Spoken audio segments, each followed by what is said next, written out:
Ndio hivyo shemeji. Mume wangu ameuawa. Tena amekufa kifo cha katili sana. Kaniachia mtoto mdogo. Sijui hata ndafanyaje. Usijali shemeji. Kwa sasa hili limeshatokea. Hatuna budi kulipokea. Na kuhusu swala la mtoto mimi nitalisimamia. Ila kuhusu swala la ndugu yangu siwezi kunyamaza, siwezi kulifumbia macho.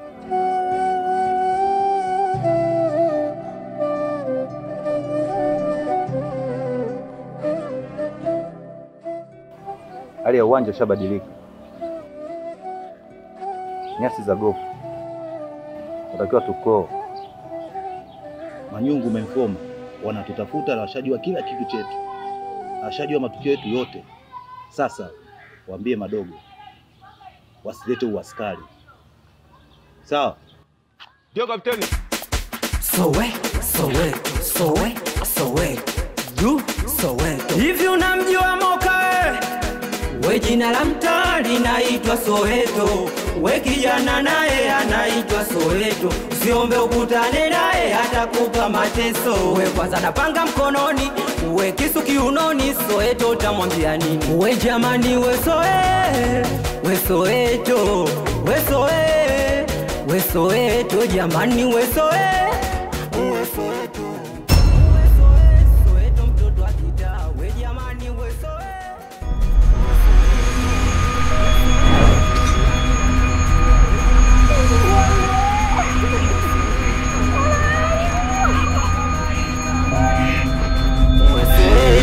Ajulikani namba 4532 mchana wa jua kali yanakula bali. Soweto.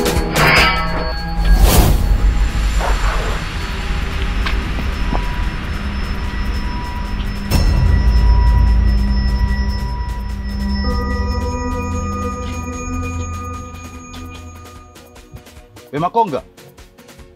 Njoo hapa.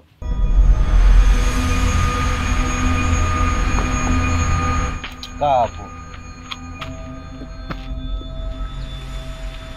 Mchungano analetea kama hivi.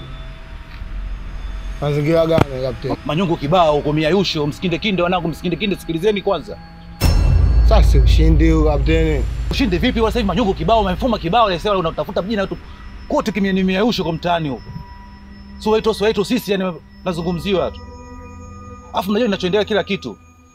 Mnakinda sana mtaani ovyo ovyo, au si?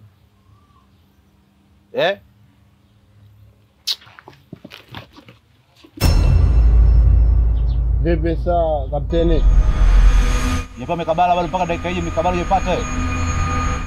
Ukimbilia kote hujapaona mpaka mtaani kwangu mimi hapa ili unicholeshe, si ndio ningoke na wewe au?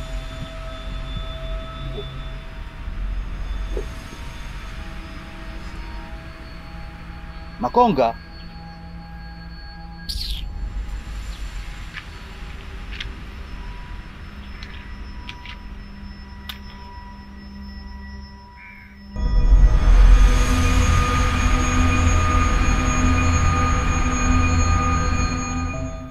Kacheza napochezaga.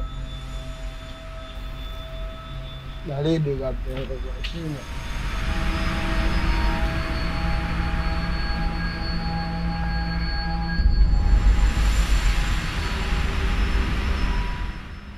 Na mwingine nakuumiza.